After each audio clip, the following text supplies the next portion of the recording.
Caminos del Viento. Voces y silencios de los derechos humanos.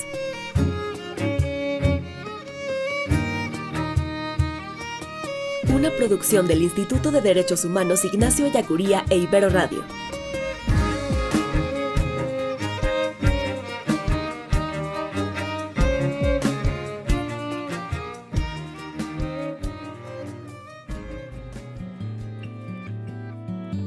Bienvenidos y bienvenidas a Caminos del Viento. Llegamos al final de este mes de febrero. Rápidamente se pasó, como diría aquella canción, el segundo del año. Y a diferencia de enero, que estábamos arrancando, calentando los motores para este 2021, pues febrero se ha ido, particularmente aquí desde las actividades del Instituto de Derechos Humanos, en un abrir y cerrar de ojos. Esperemos que esté usted muy bien. Ya se acerca también el primer aniversario o el primer año de este confinamiento por la pandemia por COVID-19, y bueno, sin duda también está a la vuelta de la esquina todo el tema del 8M, que el año pasado fueron de las últimas actividades que tuvimos en la presencialidad, aquellas marchas en el domingo 8 de marzo en la Ciudad de México, aquí en la Ciudad de Puebla, en varias partes de la República, y también aquel lunes 9 de marzo con el paro nacional Un Día Sin Nosotras, que también nos dejó reflexionando. Y quién se iba a imaginar que una semana después nos iríamos a este confinamiento, que primero pues lo pensábamos por un par de semanas y ahora ya estamos a punto de cumplir un año. Ya llegaron también las vacunas, pero aún con que estén las vacunas, la invitación siempre es a seguir las medidas de sana distancia, a usar cubrebocas, a lavarnos las manos constantemente para pues salir lo mejor librados. Si bien ya parece estar disminuyendo un poco este pico que tuvimos tras las fiestas decembrinas, pues no está de más nunca bajar a la guardia. En el episodio del día de hoy en Caminos del Viento hablaremos sobre toda esta polémica que ha surgido en torno a la designación de Félix Salgado Macedonio como candidato a gobernador del estado de Guerrero y la reacción que tuvo el presidente de la República en las conferencias matutinas, y también la reacción que hubo por parte de activistas, de mujeres académicas, artistas, investigadoras, con el hashtag Presidente Rompa el Pacto. Nos sentaremos a analizar este asunto. También en los pendientes legislativos, pues avanza la ley Agnes en el Congreso de Puebla. Al cierre de esta grabación estaba en discusión en el Pleno del Congreso del Estado de Puebla, y también les hablaremos del inicio de una campaña que hemos hecho desde el Observatorio de Participación Social y Calidad Democrática, que se llama hashtag Ley Desaparición Puebla Ya, y por qué es importante esta iniciativa de ley en materia de desaparición de personas, del cual también dábamos cuenta como los pendientes legislativos en el episodio pasado. Les invitamos a seguirnos en redes sociales. En Facebook nos encuentran como Instituto de Derechos Humanos Ignacio Ellacuría y Medios Universitarios Ibero Puebla, y en Twitter como @idie_iberopue y como Ibero Medios Pue. Mi nombre es Cuauhtémoc Cruz Isidoro. A nombre del Instituto de Derechos Humanos Ignacio Ellacuría le doy la bienvenida a este Caminos del Viento. Arrancamos. Y di a conocer también que en épocas de elección, los rivales, los que quieren el mismo cargo, se dice en política que se es amigo hasta que no se compite por el mismo cargo. ¿Sería este el caso? Es que hay quienes están muy interesados, unos que quieren el cargo y otros pues que no quieren que un partido determinado gane y buscan debilitarlo. Yo creo que sería muy bueno, porque esto ayudaría a entender las cosas, que se hicieran encuestas, porque eso nos aclararía por qué tanta campaña, ¿no? ¿Por qué tanto linchamiento mediático? Hay que tenerle confianza al pueblo de Guerrero. El pueblo de Guerrero es mayor de edad. Entonces ya, como dicen algunos, ¿no? Ya chole. O sea, porque van a hacer una campaña en los medios, que el Reforma, que el Universal, que los programas de radio, como era antes, ¿no? Conductores de radios con expertos, con analistas, ¿no? Pontificando, ¿no? Sentenciando, juzgando. Si nosotros padecimos eso durante años, ataques tras ataques, entonces, ¿cómo no voy yo a estar desconfiado o actuar de manera precavida? Que se trata de asuntos delicados, sí, pero no callarnos.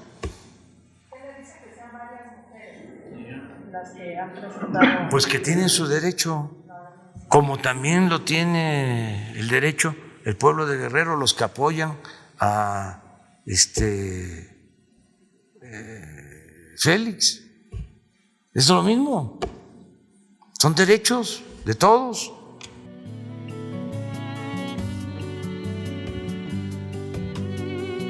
Pues escuchamos estas palabras del presidente Andrés Manuel López Obrador en la conferencia de prensa del pasado jueves 18 de febrero, el cual es una respuesta a este movimiento o a estas demandas que han surgido en redes sociales bajo el hashtag Presidente Rompa el Pacto. Pero ¿qué es lo que está pasando? ¿Qué pasó? ¿Cuál fue el origen de esta protesta en redes sociales?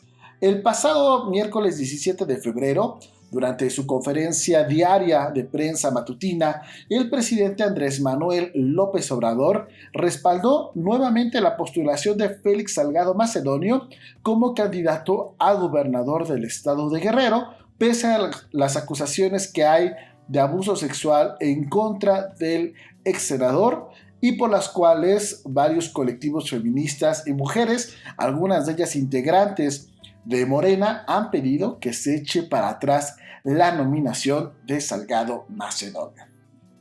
En la sección de preguntas y respuestas de la mañanera, tras ser cuestionado sobre la atención a víctimas y sobre las situaciones que se dan en casos como el de la candidatura de Félix Salgado, el presidente López Obrador señaló que son tiempos de elecciones y hay acusaciones de todo tipo. Así dijo, que este tema de la violencia se debía al tema electoral.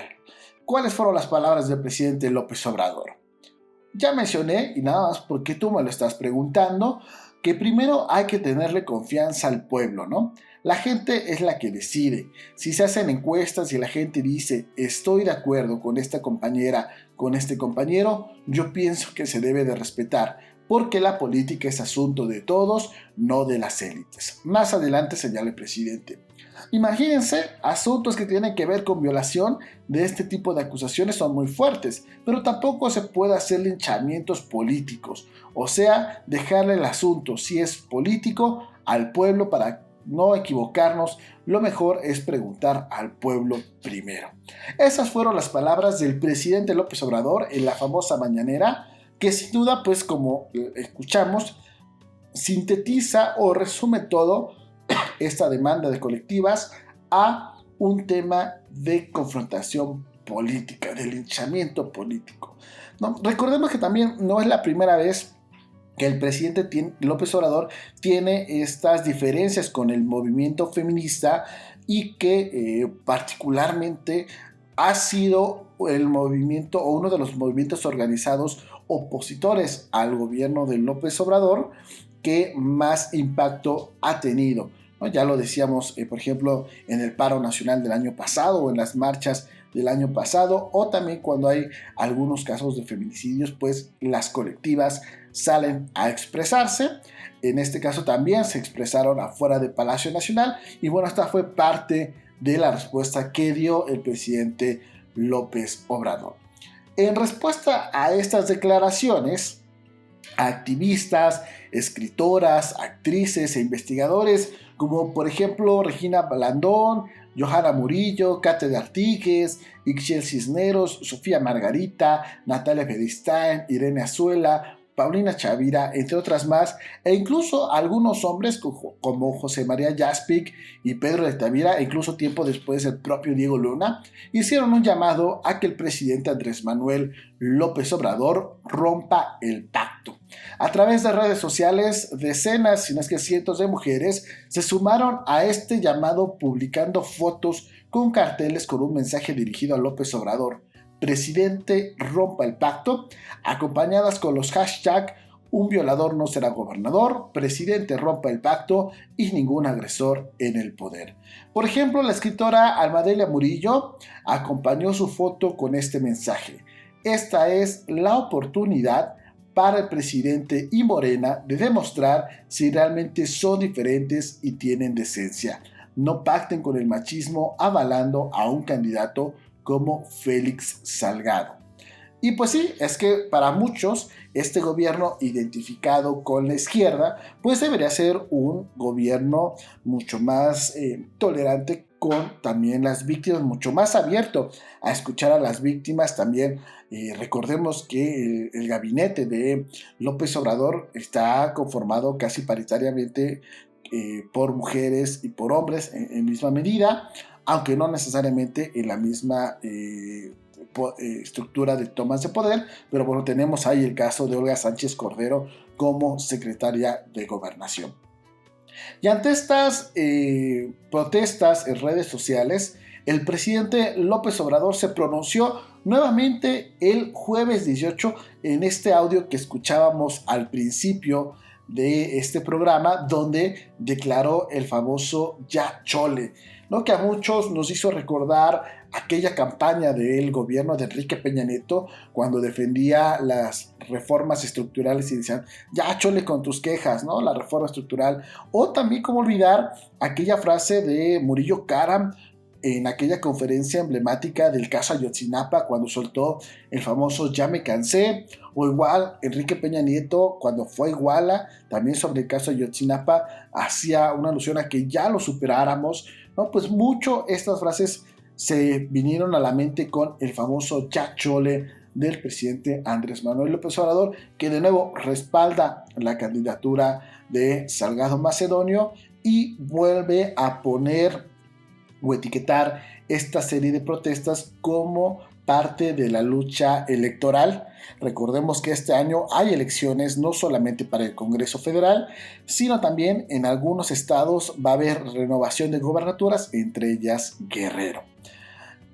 Al respecto, también desde el Instituto de Derechos Humanos Ignacio Ellacuría nos hemos sumado al llamado de presidente rompa el pacto.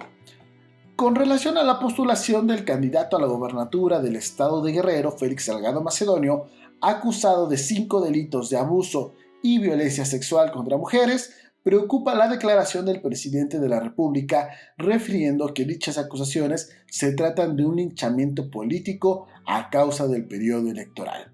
El Instituto de Derechos Humanos Ignacio Ellacuría, a través del Observatorio de Violencia Social y de Género, se une al llamado de colectivas feministas y sociedad civil que exhorta al presidente de la República a romper el pacto patriarcal y con ello poner en el centro a las víctimas y no desmeritar dichas acusaciones, abstenerse de mensajes que fomentan masculinidades que naturalizan la violencia contra las mujeres, exigir a las autoridades correspondientes la investigación eficaz de estas delaciones para conocer la verdad y garantizar el acceso a la justicia de las víctimas y emitir desde la presidencia mensajes claros de cero tolerancia e impunidad a la violencia contra las mujeres. El cumplimiento del Estado de su obligación de respetar y garantizar el derecho de las mujeres a una vida libre de violencia, incluyendo la investigación y sanción de cualquier funcionario, nunca será un tema que ya chole. Es lo que señalamos desde el Instituto de Derechos Humanos Ignacio Ellacuría y el Observatorio de Violencia Social y de Género. Pero, ¿qué es el pacto patriarcal? ¿A qué se refieren estas activistas, estas académicas, estas actrices cuando hablan de presidente rompa el pacto?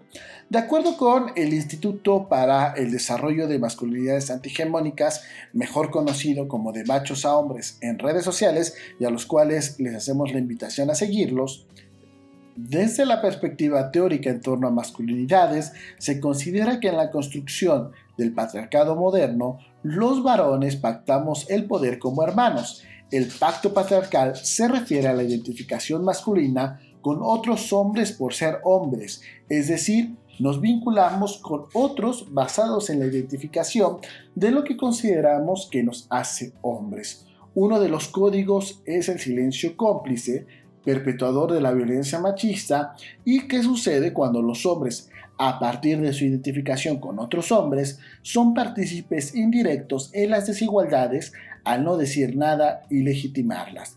Romper el pacto también es exigir justicia y que los agresores asuman sus consecuencias para no seguir permitiendo que este tipo de violencias se perpetúen con impunidad. Es lo que dice este Instituto para el Desarrollo de Masculinidades Antihegemónicas, un poco para tener esta claridad a qué es el pacto, ¿no? Y bueno, y el pacto además no solamente debería de romperse desde el sistema político, desde la clase política, que claro, como lo decíamos, en un gobierno identificado con la izquierda, pues esperaríamos aún más que hubiera este cambio.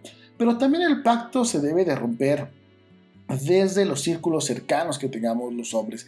Esta complicidad que existe a veces con los amigos, en grupos de WhatsApp, en grupos de Facebook, en los comentarios mismos que se van dando día a día en la convivencia. Desde ahí tenemos que, desde nuestra esfera más cercana, romper este pacto patriarcal. Así que esto sirva de invitación no solamente en la exigencia al presidente de la República, sino a todos los hombres en esta parte de romper el pacto, romper el silencio y señalar estos casos de violencia contra las mujeres. Sobre todo ahora de cara al 8 de marzo, pues recuerden, no es una fecha para celebrar a las mujeres como la cosa más bella del mundo, sino justo para reconocer esta lucha por sus derechos y también que los hombres asumamos esta parte de la construcción de nuevas masculinidades. Y al respecto, si usted está interesada en el tema, le hacemos una invitación, y es que en el marco de las jornadas por el Día Internacional de la Mujer, desde el Instituto de Derechos Humanos llevaremos a cabo la conferencia Claves para pensar y vivir nuevas y urgentes masculinidades el próximo jueves 11 de marzo a las 11 de la mañana. Será impartida por Mauro Vargas Urias de Género y Desarrollo AC Gendes. La podrán seguir a través del canal de YouTube de la Ibero Puebla, que pueden encontrarla como Ibero Puebla Oficial. Les recordamos, jueves 11 de marzo, 11 de la mañana, conferencia Claves para pensar y vivir nuevas y urgentes masculinidades. Ahí los esperamos para seguir promoviendo esta parte de repensarnos como hombres frente a este sistema patriarcal. Y cambiando un poco de tema y recuperando lo que ya compartíamos en el episodio pasado sobre los pendientes legislativos que aún tienen puerta el Congreso de Puebla, actualizando el tema, la reforma al Código Civil del Estado de Puebla, conocida como Ley Agnes, que reconoce el derecho humano a la identidad de género, ya fue aprobada en comisiones.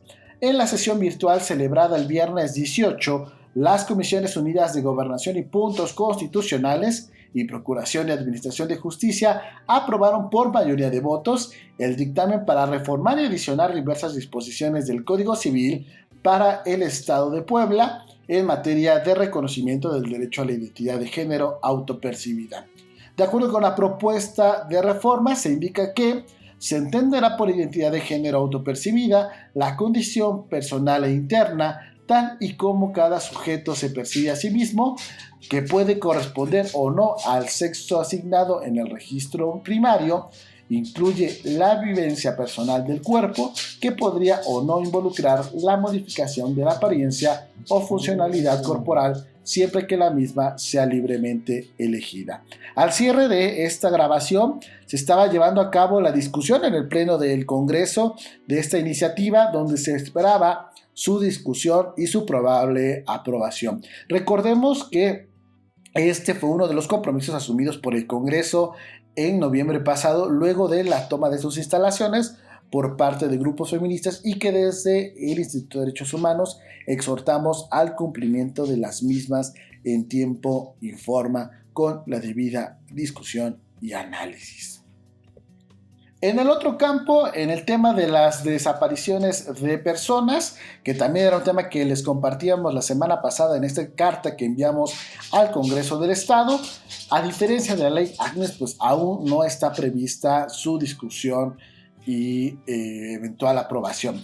Por eso es que desde el Instituto de Derechos Humanos Ignacio Ellacuría, junto con el Observatorio de Participación Social y Calidad Democrática, hemos lanzado la campaña #Ley Desaparición Puebla Ya, reiterando el llamado al Congreso.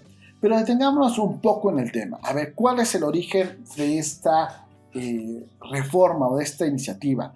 Bueno, hay una obligación ya establecida para el Congreso de Puebla, y es que en 2017 la Ley General en materia de desaparición forzada de personas, desaparición cometida por particulares y del Sistema Nacional de Búsqueda de Personas, establecía en uno de sus transitorios, es decir, en estos artículos que se establecen para que haya las modificaciones o adecuaciones institucionales para su implementación, que las entidades federativas debían emitir y en su caso armonizar la legislación que correspondía a su ámbito de competencia dentro de los 180 días siguientes a la fecha en que entrara en vigor el presente decreto.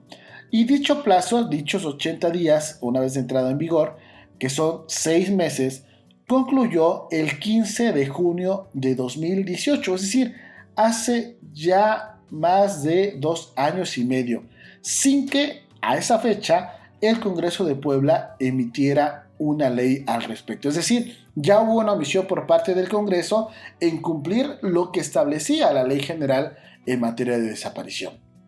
Desde ese día, es decir, desde el 15 de junio de 2018 al 19 de febrero de este año, han transcurrido 950 días sin que tengamos una ley en la materia. En este mismo periodo, en estos 950 días, de acuerdo con el Registro Nacional de Personas Desaparecidas y No Localizadas, en el estado de Puebla se han registrado 2.131 personas desaparecidas, no localizadas y localizadas, de las cuales 564 permanecen desaparecidas y no localizadas, que es el equivalente al 26.48%, es decir, un cuarto de esas personas, una cuarta parte de esas personas que entraron en este registro no han sido localizadas. Y de las que han sido localizadas, 107 fueron localizadas sin vida, el 6.83%.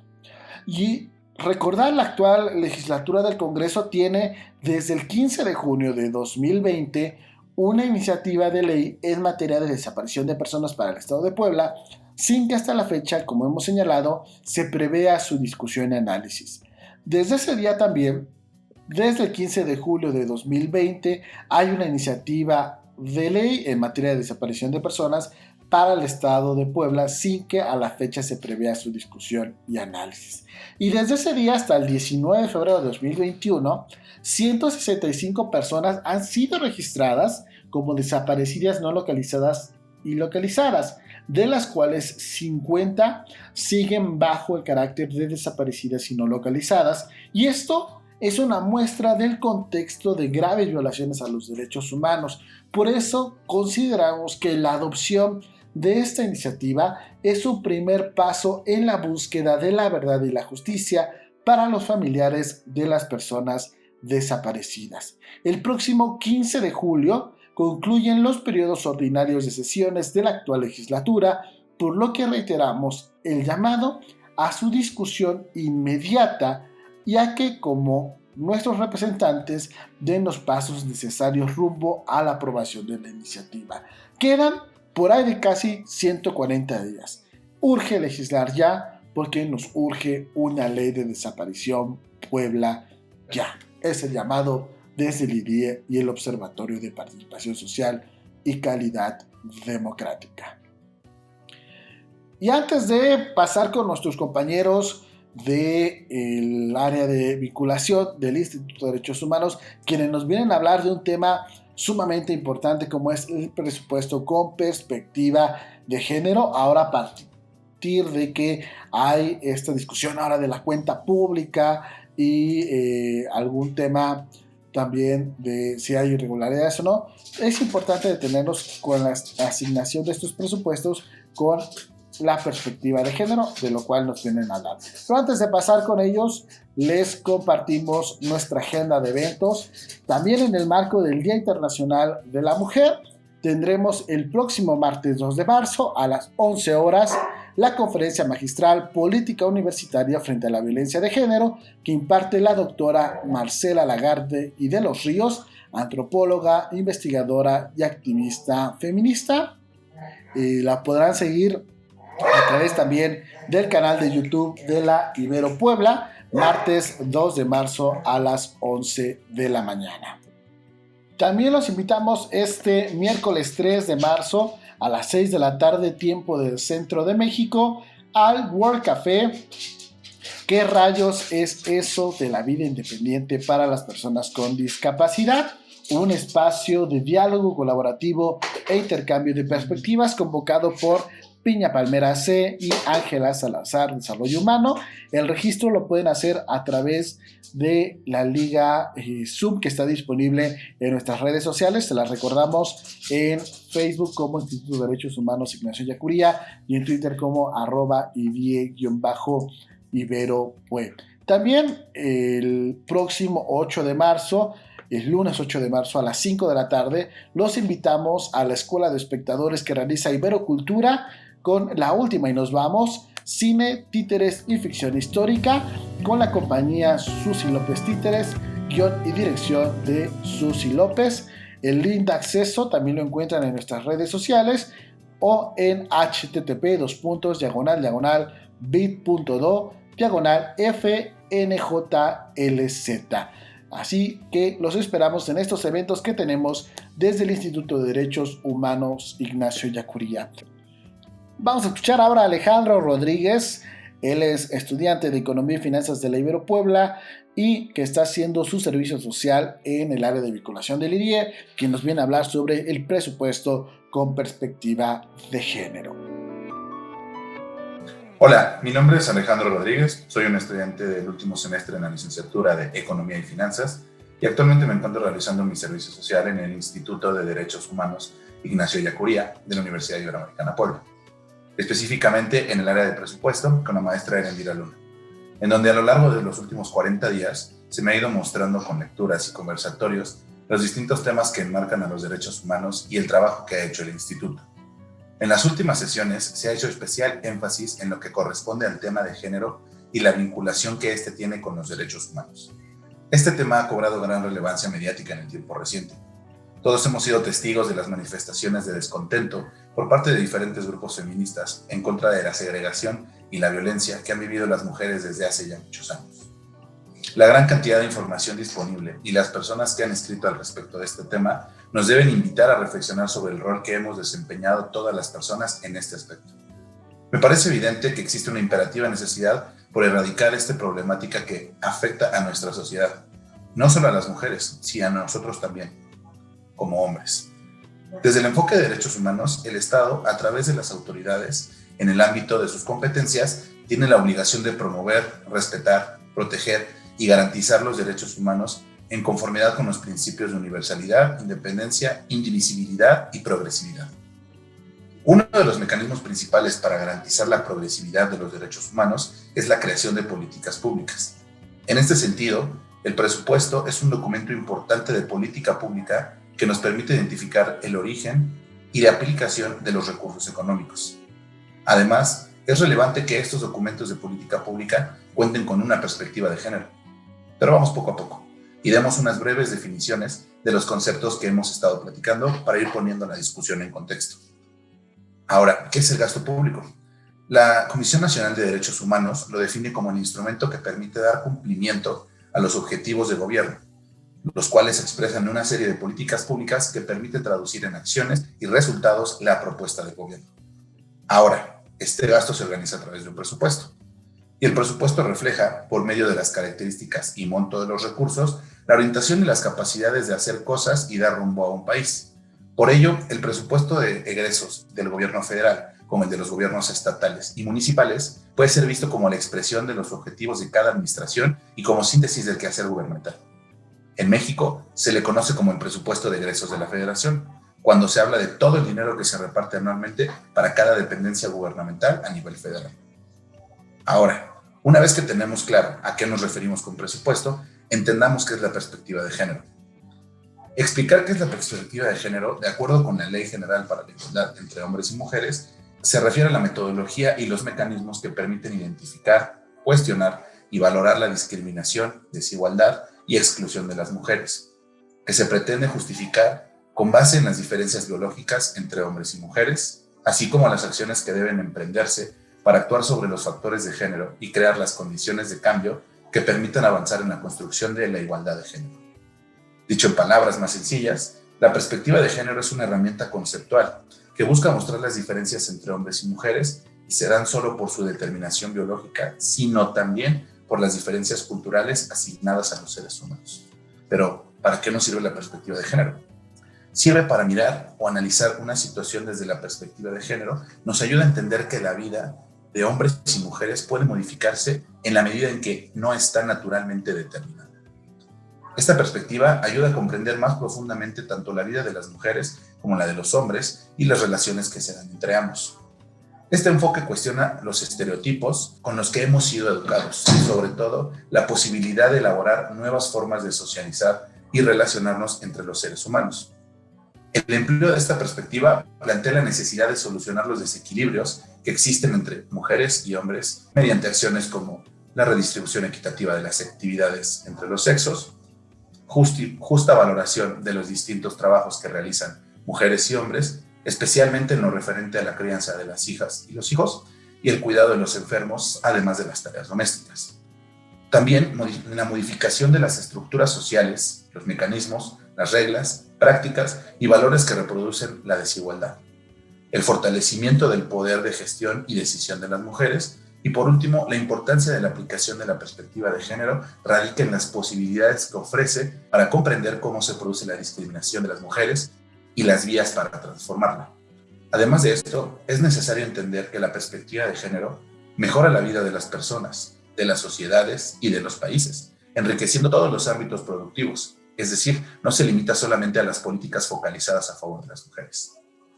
Las políticas para las mujeres parten de comprender las diferencias primarias entre mujeres y hombres para dar prioridad a la atención de las necesidades femeninas. Políticas de este tipo son los programas de atención a la salud materna y reproductiva, las guarderías para madres trabajadoras, etc. Lo que se critica de este tipo de políticas es que no cuestionan el papel socialmente asignado a los hombres, que los desvincula de las labores domésticas. Hombres y mujeres tenemos necesidades biológicas y sociales diferentes. Entender que para que exista una igualdad en condiciones para la participación dentro de una sociedad, se debe tomar acciones diferenciadas para poder tener un mejor resultado, pero sobre todo, un resultado equitativo. Como lo dije al inicio, uno de los agentes responsables de que pueda existir un cambio significativo en la estructura social y disminuir las brechas de desigualdad que se han creado a través del tiempo es el Estado, a través de las políticas públicas, concretamente de las políticas públicas con perspectiva de género. Para ello, existe el presupuesto con perspectiva de género, un término relativamente reciente. Este tema me ha resultado muy interesante, por lo que me he dado a la tarea de investigar al respecto. ¿Qué es el presupuesto con perspectiva de género? Los presupuestos públicos sensibles al género datan de la Cuarta Conferencia Mundial sobre Mujeres de Naciones Unidas en Pekín en 1995. ¿Pero y qué son? Pues bueno, los presupuestos públicos con perspectiva de género son aquellos que promueven un gasto encaminado a crear condiciones favorables para remediar y compensar las desigualdades de género en todos los ámbitos, tanto públicos como privados. Tiene como objetivos principales generar conciencia sobre el impacto diferenciado que pueden tener los presupuestos públicos sobre las mujeres y los hombres, crear un sistema para que los gobiernos rindan cuentas sobre cuántos recursos se asignan para acelerar el logro de la igualdad entre hombres y mujeres, modificar las políticas y los presupuestos públicos para que estos promuevan de manera efectiva y la igualdad de género. Por ello, el presupuesto con perspectiva de género, también denominado sensible al género, debe en cada una de sus 7 etapas contribuir al avance de la igualdad de género y la realización de los derechos de las mujeres. Estas etapas constan de planeación, programación, presupuestación, ejercicio, seguimiento, evaluación y rendición de cuentas. En México, la instrumentación de presupuestos públicos con perspectivas de género ha sido un proceso largo. En la década de los 90, organizaciones no gubernamentales como Equidad de Género y Ciudadanía, Trabajo y Familia, ACE y Fundar, Centro de Análisis e Investigación, ACE, eran quienes trabajaban el tema de género y presupuestos. Al principio, la perspectiva de género se centró en el ámbito de la salud, y no fue sino hasta el 2008 que esta perspectiva se incorporó en prácticamente todos los sectores de la Administración Pública Federal, al incorporarse anualmente en el presupuesto de egresos de la Federación, en un anexo transversal denominado actualmente Erogaciones para la Igualdad entre Mujeres y Hombres. De acuerdo con el Centro de Estudios de las Finanzas Públicas, en México se ha logrado insertar esta visión de género en las primeras 4 etapas del ciclo presupuestario: planeación, programación, presupuestación y ejercicio. No obstante, aún falta mucho por hacer, en lo que compete al seguimiento, evaluación y revisión de cuentas del gasto público etiquetado para la igualdad de género. En el presupuesto de egresos de la Federación 2021 se etiquetan los recursos para cada una de las dependencias, pero desafortunadamente no es claro el gasto específico destinado de estos recursos. Una vez entregados, es incierto el destino que se les da. Esto implica seguimiento y la posterior evaluación de este presupuesto con perspectiva de género. Finalmente, esto se refleja en la falta de indicadores que permiten medir los avances en la reducción de brechas de género, el cual es el objetivo de este presupuesto.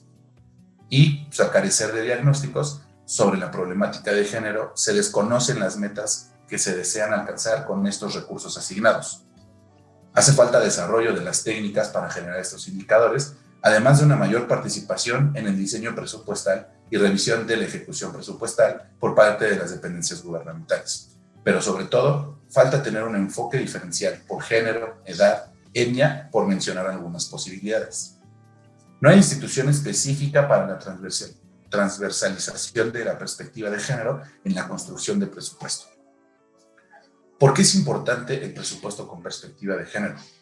Bueno, ya he establecido qué es la perspectiva de género y cómo se usa el presupuesto federal como herramienta. Pero ¿por qué es necesario que esto exista? Se percibe que la discursiva actual se torna a favor de las mujeres y la disparidad de género parece ya haberse aceptado como una realidad para la mayoría de la sociedad. Pero me gustaría mostrar algunos datos duros sobre la desigualdad de género que me permiten dar un mejor contexto sobre esta problemática. Según el Instituto de las Mujeres y Mujeres, en cuanto a propiedad de la tierra y de viviendas, apenas 35 de 100 viviendas en México son propiedad de mujeres. Además, en zonas rurales, solo 30 de cada 100 son propiedad de mujeres. De cada 10 personas con derechos sobre la tierra, ni siquiera 3 son mujeres. Las mujeres que poseen derechos agrarios sobre la tierra han accedido a ellos de 3 maneras: herencia, adquisición o por cesión de derecho.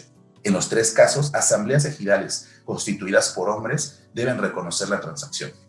Ahora, en la parte de división del trabajo, según datos de la Organización Internacional del Trabajo, Coneval e INEGI, en cuanto al empleo, ascenso laboral y tipos de ocupación, México tiene una de las tasas de participación laboral de mujeres más bajas dentro de los países de la OCDE, tanto como en América Latina, ubicada en 44.9% frente al 77.1% de los hombres.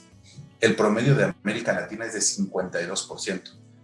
En cuanto a la brecha salarial de género, una mujer tendría que trabajar 5 días más al mes para tener el mismo ingreso que un hombre en este país. De acuerdo con la CONSAR, las mujeres representan 43% de la tenencia de cuentas de ahorro para el retiro. Aunque las tasas de informalidad entre hombres y mujeres son muy parecidas, 55 y 56% respectivamente, hay diferencias ocultas de género importantes, dado el trabajo doméstico y el trabajo no remunerado. Las horas que trabaja una mujer a la semana en comparación a un hombre son considerablemente superiores. donde aproximadamente menos de una tercera parte son horas en un mercado formal. La gran mayoría de estas horas se enfocan en el sector doméstico y de cuidados. Finalmente, la situación de la pandemia ha hecho visible que este orden patriarcal no solo existe en México. De acuerdo con un artículo publicado en el diario The New York Times, titulado El misterio de cuántas madres han dejado el trabajo por el cierre de las escuelas, revela que más de 1,5 millones de mujeres se encuentran en esta situación en los Estados Unidos de Norteamérica. Además, este estudio muestra cómo a partir del mes de abril de 2020 se comenzó a separar las tasas de desempleo entre mujeres y hombres. Esto explicado mayormente por el papel que juegan las mujeres en los cuidados domésticos. Las tasas de desempleo entre mujeres también se bifurcaron dependiendo si tenían hijos o no. Esto se tradujo en 1.6 millones de madres menos en la fuerza laboral para el mes de septiembre. En contraste, el crecimiento de la fuerza laboral de los padres no fue más sensible al cierre de las escuelas que el de los hombres sin hijos. Esto demuestra que esta disparidad se centra en las mujeres con hijos, lo que deja claro que los roles asumidos sobre quién tiene que quedar al cuidado de los hijos actualmente siguen siendo las mujeres. Así como estos, hay muchos más datos que nos deben invitar a reflexionar sobre cómo contribuye a eliminar las brechas de desigualdad entre hombres y mujeres y de la importancia de impulsar las políticas públicas y el presupuesto con perspectiva de género. Eso sería todo por mi parte. Gracias por el espacio. Y así llegamos al final de Caminos del Viento. Muchísimas gracias a Vicky Morales en la producción, a todo el equipo de Ibero Radio. Les invitamos a seguirnos en redes sociales, en Facebook como Instituto de Derechos Humanos Ignacio Ellacuría y Medios Universitarios Ibero Puebla. Mi nombre es Cuauhtémoc Cruz Isidoro. Muchísimas gracias. Recuerda que tenemos una cita todos los jueves al mediodía en las diferentes plataformas digitales. Hasta la próxima.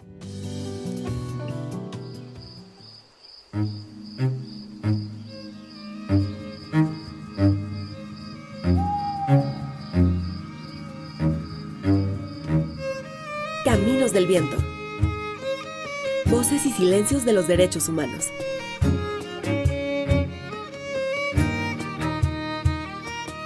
Una producción del Instituto de Derechos Humanos Ignacio Ellacuría e Ibero Radio. Escucha nuestro siguiente podcast de Caminos del Viento.